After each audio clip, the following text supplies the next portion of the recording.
For years, VLAN tracking and voice VLANs have been essential topics in networking, transforming how organizations secure and manage their network. And voice VLANs prioritizing voice traffic for IP phone, ensuring high-quality communication. Given all this, I wanted to dive deep into these concepts, explain them clearly, and show you exactly how to configure them on your Cisco switches. I have done my research and experimented with different types of setups, so I will give you the full picture today. In particular, this video will cover the concept in configuration of VLANs, understanding and configuring VLAN tracking, configuring and prioritizing voice VLANs, using quality of service. If you're new to the channel, I'm Harun Hamdad. I'm a network engineer passionate about simplifying network concepts for you guys.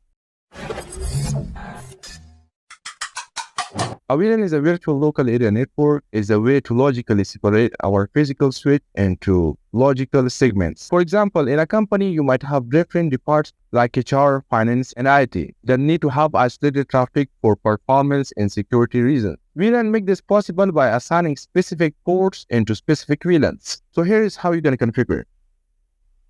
VLAN 10, name HR VLAN, interface post Ethernet 0x1, switch port mode access, switch port access VLAN 10. This configuration creates a VLAN name HR by assigning the port first Ethernet 0x1 to it. By doing this, only the devices that are connected to first Ethernet 01 will be part of the HR VLAN, isolating their traffic from other departments. VLAN tracking 802.1q is essential when you need to allow multiple VLANs to communicate between switches. Our trunk port carries traffic for multiple VLANs across different switches, enabling devices on different switches the same VLAN to communicate. For example, if you have HR VLANs on two switches, you need to trunk those ports to make communication between those two switches. So let's come to the configuration. Here is how you can configure it. Interface Ethernet 0x1 no shutdown, switch port trunk inputs, port 1 Q, switch port 4. Notes, switch port allowed VLAN 10, 20, and 30. Switch port trunk native VLAN 99. In this configuration, we set up a trunk port on gig 01, allowing VLANs 10, 20, and 30. We also configured VLAN 99. VLAN 99 as the native VLANs. The native VLAN carries untagged traffic, ensuring that devices which don't support tagging can still communicate.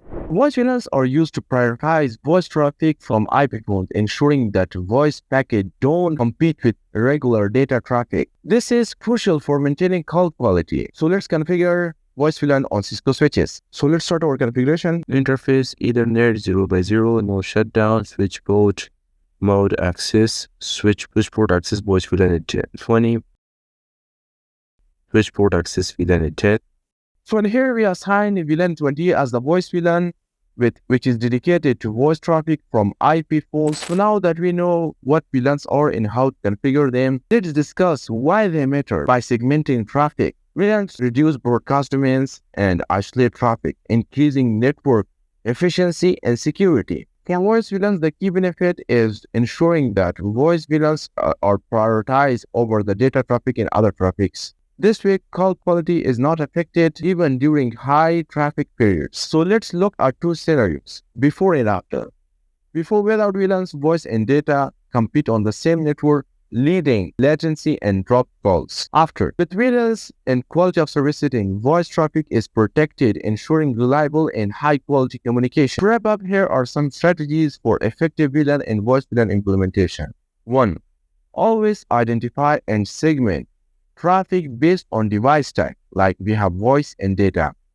Use trunk efficiently, allowing only necessary VLANs on trunk ports to reduce unnecessary traffic. Set a native VLAN for untagged traffic to maintain network compatibility. Apply quality of service voice traffic to ensure consistent performance and call quality. So guys, this was all about today's topic, and thank you guys for watching this video. If you found this video useful, like, subscribe, and drop a comment below if you have any problem. I will try my best to directly answer to you guys and to answer to your problems.